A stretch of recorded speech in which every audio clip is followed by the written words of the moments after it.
金棒金真知道 anything goes 一望一路就照顾着美好情愫是耍了红颜一刀一刀 anything goes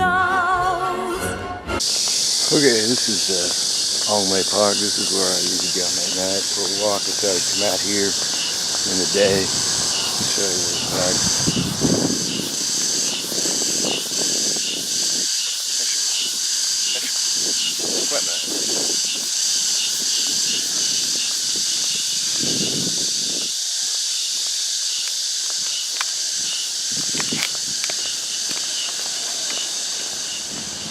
These are always pretty gruesome, man. They're putting the dangers of those e-bikes and bikes out here.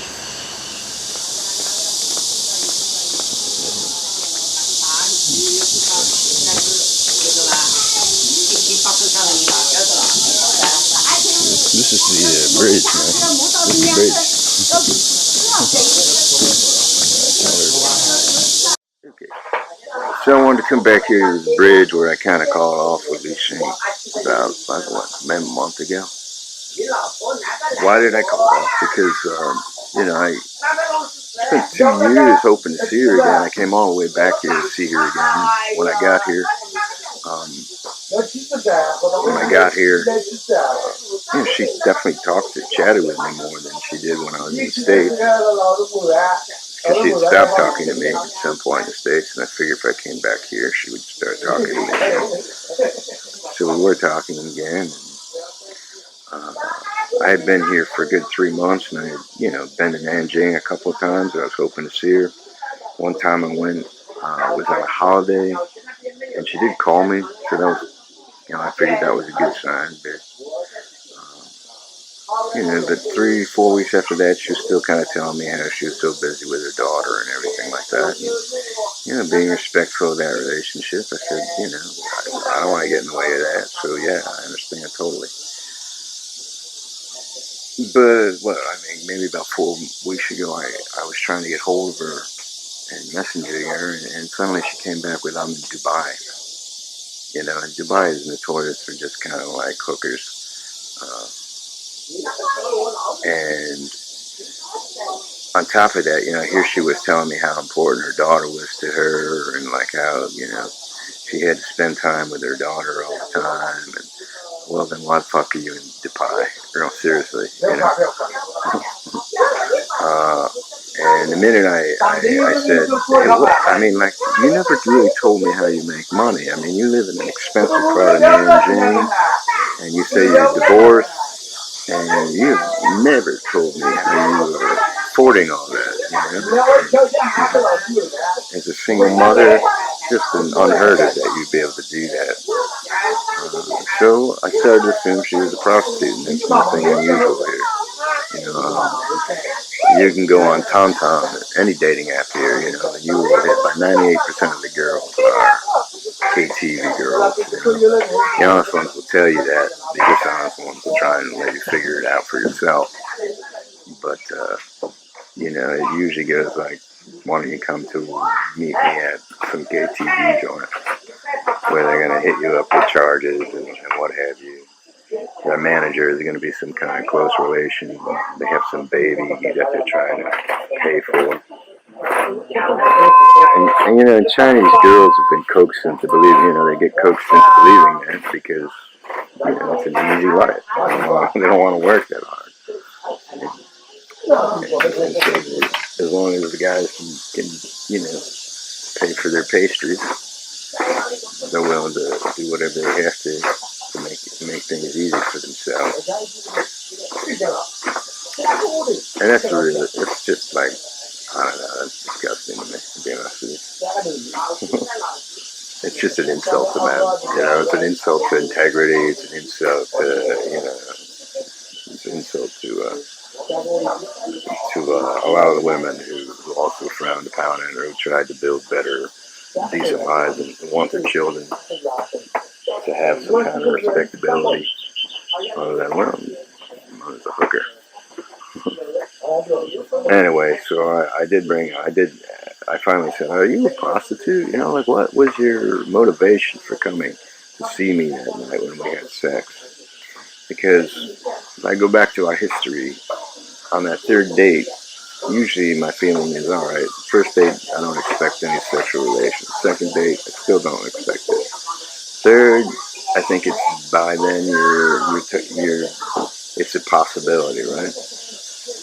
And I didn't think I ever really expressed that to her, but certainly out of the blue, I got a phone call from her saying she was out of town, but she was coming back in. She'd like to have dinner at my place with me at my place, and it was kind of a weird phone call because she was talking to people, other guys in a room or something. And I was like, yeah, I'm gonna keep that in mind. But yeah, come on over. So she came on over, and it was, it was nice. I made it nice for her, and we did it, and we did have sex that time. Now here's the kicker, though. Like 5 minutes after 5 minutes after I came inside of her, right? She's telling him, she turns, "Oh, I don't want to ruin the moment, but I'm pregnant." You know. And this is, she had been telling me she was getting a divorce because her husband couldn't get her pregnant, and her in-laws are blaming that all on her. And it's really the husband's fault. And everybody knows that, like, if you're married to a Chinese girl, you're supposed to, produce a baby within the first 6 months of the marriage or something. She was telling me about all the abortions she was having because the child was going to be deformed or something like that. So she was in the midst of getting a divorce. But suddenly she's pregnant, right?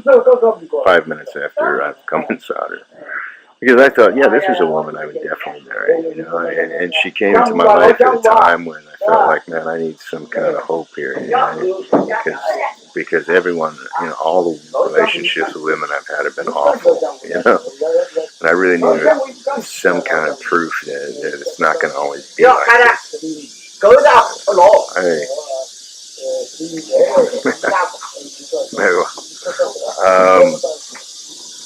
Guys talking to me.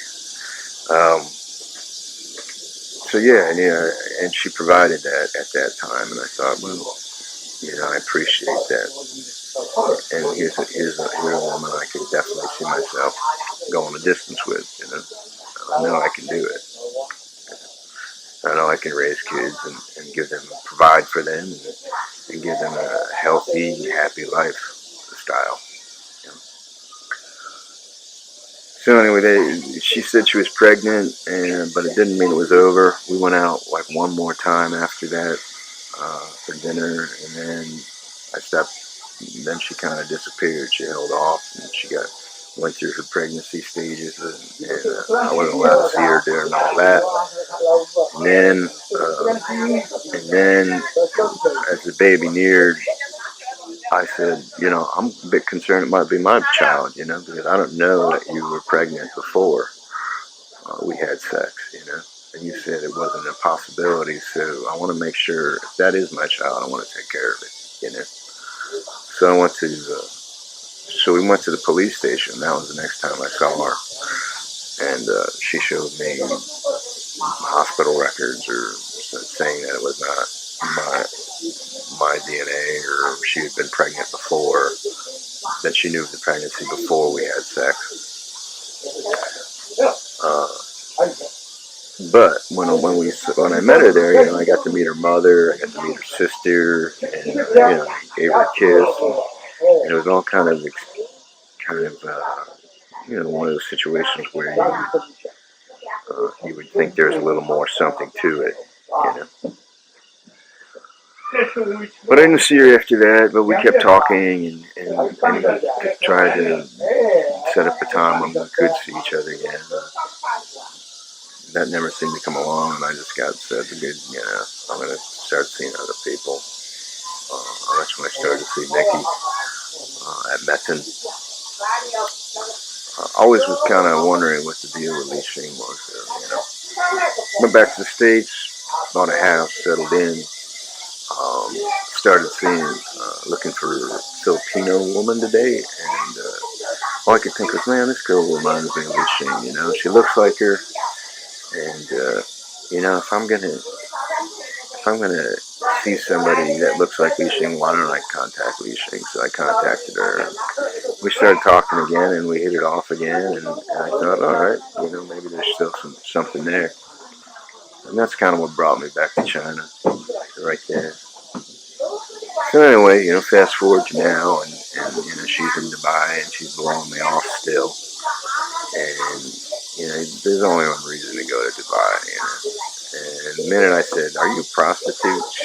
she just like deleted me from the social app that we were talking through, and I was like, you know, really screw you. You know, you've been showing me zero considerations, and you can't tell me what you do otherwise. You know, you can't be honest with me to any degree. So why am I putting up with you?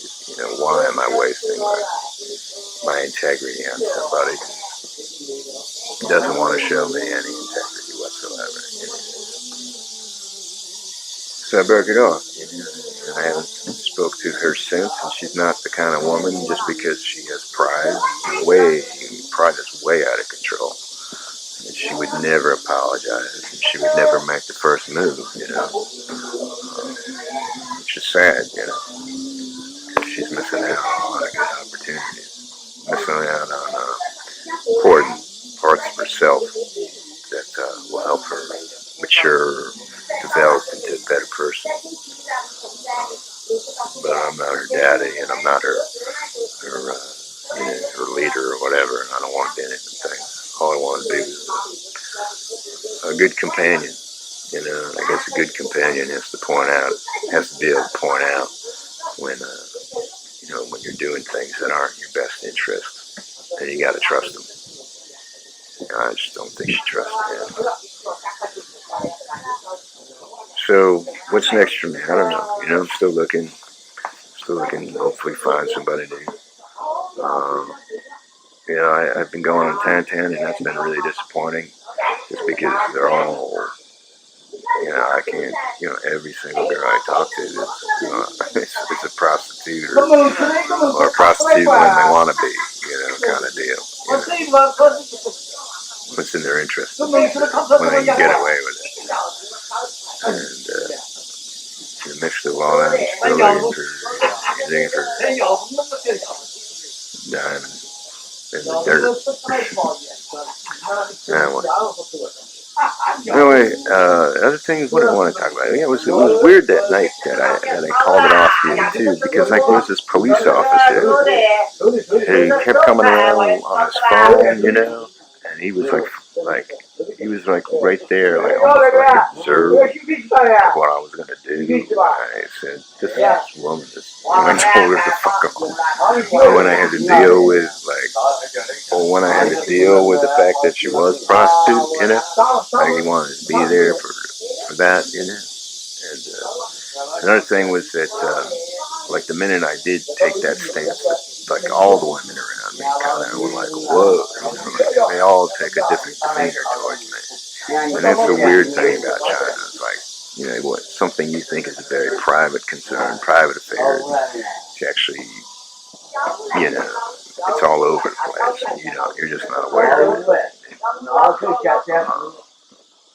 And they're gonna naturally take the side of her because they figure that's normal, or you're the abnormal one or something. Even though they will recognize that, like, yeah, you're doing a decent thing, you know, and they do recognize that what you're trying to do is decent.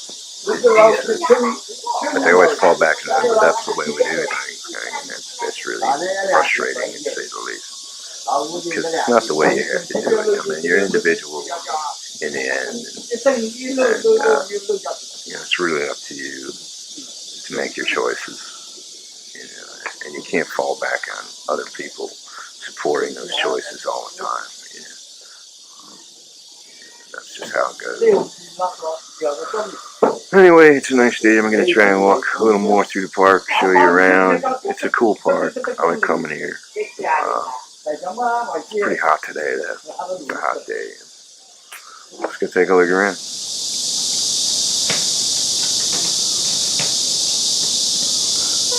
is why the circle montage is so important here. But you'll notice there's like, very feminine things about Li Xing. One of the things also that kind of irritated, it's like, she would always send, I'd be trying to talk to her and she would send me pictures of her kid, and she's an adorable little kid, and I would love her just as much as I would love my own child, and I'd raise her well. But I was like, well, send me pictures of you though, Li Xing, like, I kind of felt like I started to get really uncomfortable. Like, all you do is send me pictures like I'm just like trying to get your daughter or something like that. And I was like, this is not cool, Like, if you want me to be attracted to you, you send me pictures of you, not your daughter. She's adorable, great, and she looks like a sweet kid, but I'm in a relationship for you in the end, and that's how it is. And I'm in this stage where I don't really want to be in a position where I'm taking care of somebody else's child, to be honest with you. And that's something I'm factoring into looking for a companion now, I just don't think that's fair, If I show women integrity and I'm being truthful and faithful to them and I'm paying the bills, then I should be taking care of another person's child. And I kind of think that's horrible when it comes to like China's situation where that guy's going to go out and knock up 3 or 4 kids, and there's another billion kids that the rest of the world is taking care of.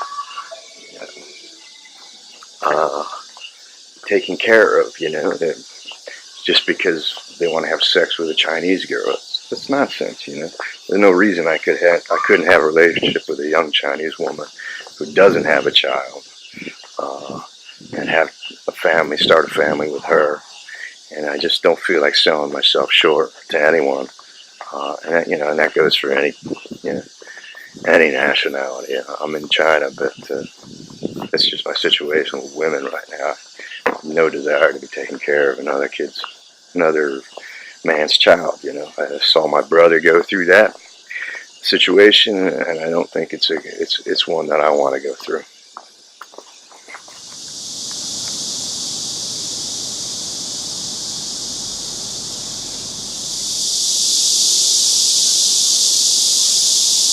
Another thing you hear is from women here is that, and I hear this a lot from Chinese girls, they say, oh, you think too much, and I'm like, well, if I didn't think at all, I'd be an idiot, and is that what you're looking for? An idiot?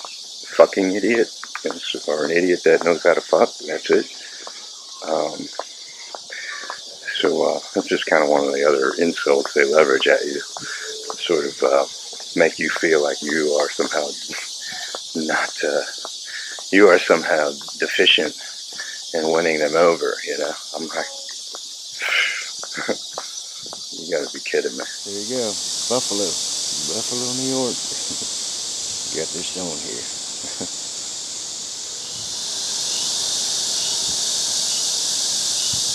You realize that that whole dynamic becomes a mechanism that they can use with their own men to sort of justify transgressions against other men. Like, well, I have to cover up my sort of use of sexuality as a method of self-aggrandizement. I have to cover that up, so I'm going to need some assistance, and I'm probably not going to get from the people I've transgressed from. So let me turn to the people who have some sort of familiarity with and be provocative with them, and so it becomes this sort of dynamic. And I think that's what mostly you're seeing in the world today, it's like this sort of, I got to cover up my transgression somehow, this is the tool I'm going to use.